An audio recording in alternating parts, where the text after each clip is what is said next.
Hello, everybody. Welcome to my presentation for GA Conference 2023. I want to thank Ian Hamilton and Sarah Volker for inviting me to do this. This was a year in the making. I was supposed to do this presentation last year, and my health just wasn't good enough. Life just kind of got in the way, and so here we are. This year, I want to be talking about chronic pain and how that intersects with accessibility and time management. My name is Alex Applin. I'm the editor-in-chief of Phoenix Gaming, a news and entertainment outlet that prides itself on producing content that represents communities that aren't often represented other places. We cover a lot of diversity, information, accessibility content. A lot of our reviews revolve around making sure that games are accessible to as many people as possible. So let's get started. Here are some things to know moving forward. So chronic pain, as it stands by definition, is long-standing pain that persists beyond the usual recovery period or occurs along with a chronic health condition. This can be constant or it can fluctuate at various intervals, whether it's weekly, monthly, seasonally. You can have, wintertime aches and pains that only occur then, or seasonal allergies that cause migraines and other things that you may not have the rest of the year. Seasonal allergies don't always constitute chronic pain, but that's just an example. So a couple of terms we want to get into moving forward are the chronic pain baseline. Now, if you look at a baseline, this is your average pain on a day-to-day basis. This is what you're probably going to be most familiar with. Everybody has that baseline, whether it's larger than the average person, or maybe it's right closer to what an average person would experience. Regardless, if you look at your pain, let's say 7 days a week, and on 5 of those days you have a chronic pain level of a 5 out of 10, that's going to be probably your baseline, because that's the most of the days in the week. This leads to our next definition of a functional tolerance. Once people who have chronic pain learn to live with their average pain threshold. So your functional tolerance is your chronic pain level that still allows you to work and do everyday tasks. Some people don't get to a functional tolerance level. Some of their chronic pain is so severe that maybe they can't work. Or maybe they, have to have help going and buying groceries or doing various other things. It's different for everybody. And just like chronic pain is different for everybody, so is accessibility. No two people are going to experience the same challenges with accessibility, and that's just the nature of the beast. But we have to try to make sure that we're breaking down barriers for as many people as we can. According to the Centers for Disease Control, 20% of U.S. adults, 51 million people, suffer from chronic pain, and 17 million people suffer from high-impact chronic pain, which is exactly how it sounds. Chronic pain can also be split into various categories. You can have nerve pain, which is neuropathic pain, sciatica, diabetic neuropathy, or, like I recently experienced, trigeminal neuralgia, which can be managed with medication. And some of these things can be managed with medication, others can be managed with surgeries, procedures, and other things. But either way, it's a persistent problem that has to be managed. Another method of chronic pain is muscle pain, whether it's in your hips, legs, neck, shoulders, feet, knees. You've got it. Mechanical or compressive pain refers to spinal cord compression, disc degeneration, tumors, etc. And then you have inflammatory pain, arthritis, infection, tissue injury, that sort of thing. So, my experience with chronic pain, I have osteogenesis imperfecta, which is brittle bone disease, but that has led to things like arthritis. Um, and of course, when you break bones, often, with the weather changes, you feel those, former injuries, and it causes aches and pains. So that leads to wintertime being a much more low energy thing for me, because a lot of times I'm suffering from bad pain days. It just happens. And then of course, I also got the lottery of the deal to have chronic migraines. And with those migraines come symptoms like a severe headache, ringing in the ears, neck or shoulder pain, nausea, intolerance of lighter sounds, vomiting, and irritability. For me, I'm lucky enough that I don't have the nausea or vomiting most of the time. It's just a severe headache, neck pain, intolerance of light, and honestly, if you're having a migraine, you're gonna be cranky. That's just the beast. So, let's talk about good days. These are days where you're gonna be probably either at that chronic pain baseline or a little below. Maybe your chronic pain is a wintertime thing, so maybe it's the summertime and you're having less pain than you're used to, and you feel good. So, like with any person outside of gaming, you're able to do things that are more physically oriented. So, you'll be able to play more action-oriented games that require more dexterity and stamina, things that involve fast reflexes.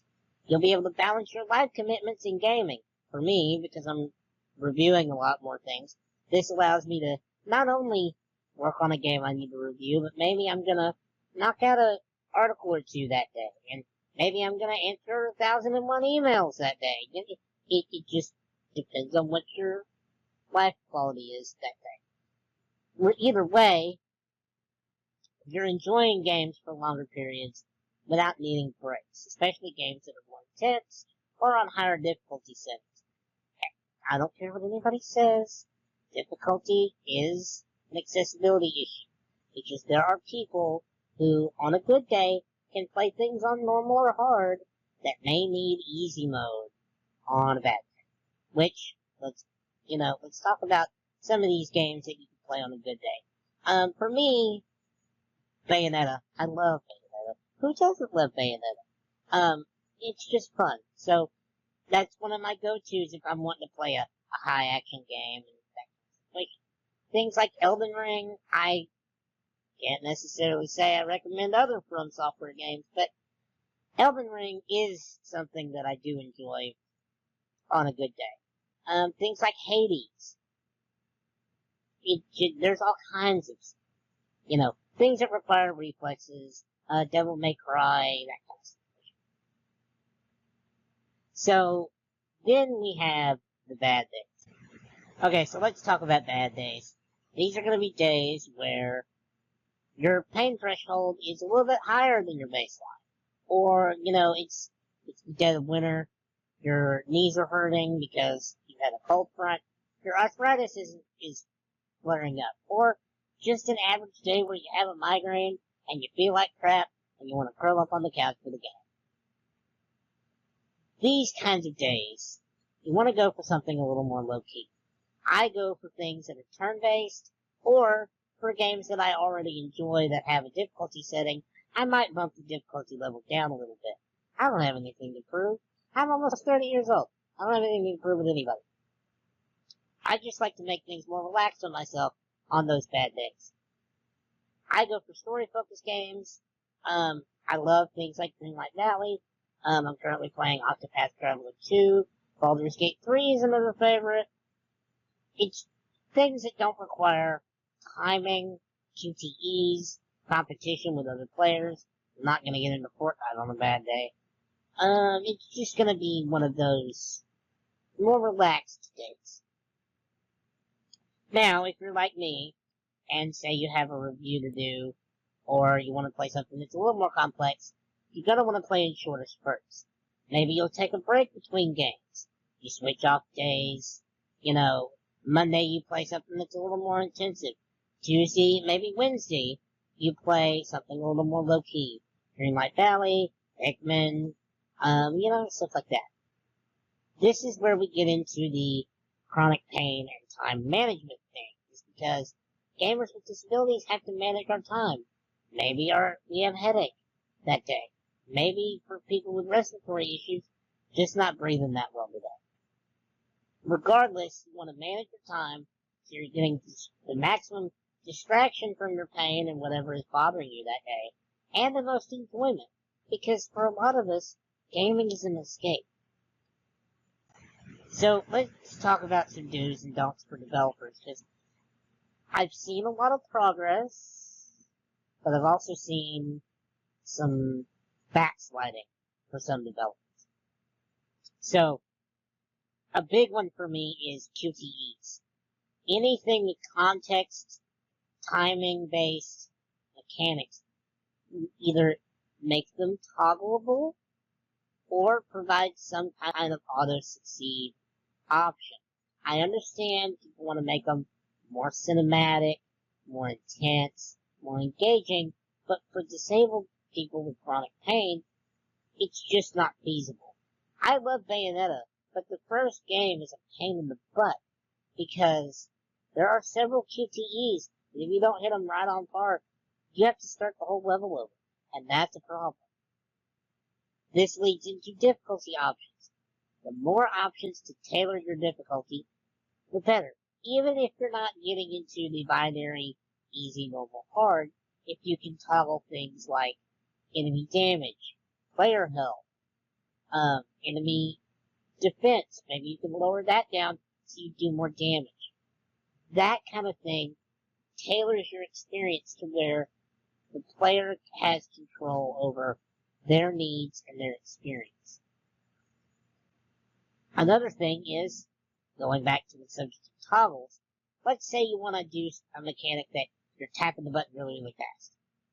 Maybe you want to offer an option that lets you toggle that to where it's a hold instead. You hold down the button, and it, does the whole context thing for you. Alternately, there are people, like my mother, who have problems holding buttons down for a long period of time. So, maybe if you're doing something that requires you to hold the button down for a long period of time, you just do a toggle. So, like a radial menu, for example. Ratchet and Clank is a good example. You have a radial menu to swap guns.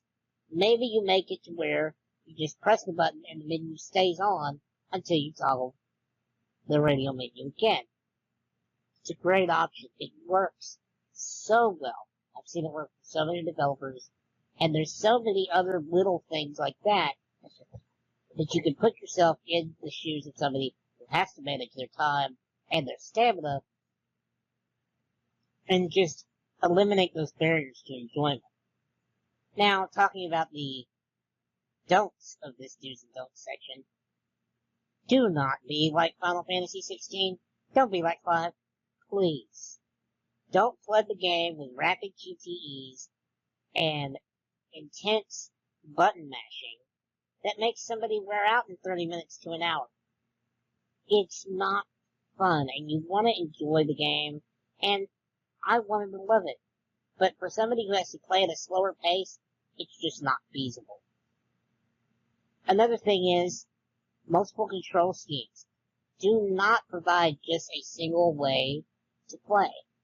Let the controls be remapped, or let there be multiple peripheral options. So maybe if you're using an accessible controller, maybe people that have to use the controlling thing where they breathe into it, I'm not sure the terminology, my apologies, maybe make that an accessible thing. All of these different things work together to where if you can remap your controls, you can set things up to where it works for you, you can play longer, you can enjoy the game more, and it's just a better experience. And like I said, don't be like Clive and make accessibility an afterthought. Those timely accessories seem like accessibility options, but they're really not. Because they punish you for not wearing other accessories that might boost your stats. That's not fun. So, now we get into the why does this matter portion.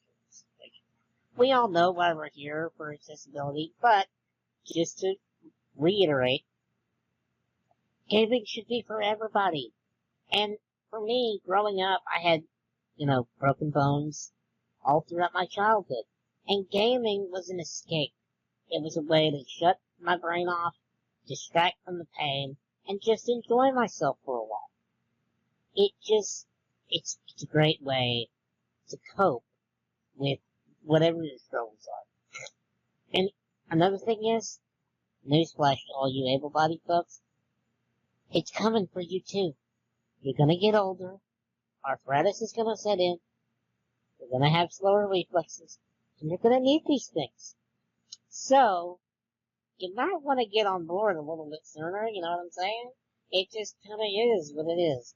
And if you think ahead, and you develop ahead, a lot of these things will be in place so that when you're older and you're wanting to play things that are being developed either by your team or by other people, you'll be able to enjoy them, and it won't be an issue. Not to mention the fact, if more people can play games, more people will buy games. I will buy a lot more games if I know I can play them. Just saying. And there's also the fact that breaking down barriers in gaming brings people together, especially in multiplayer things.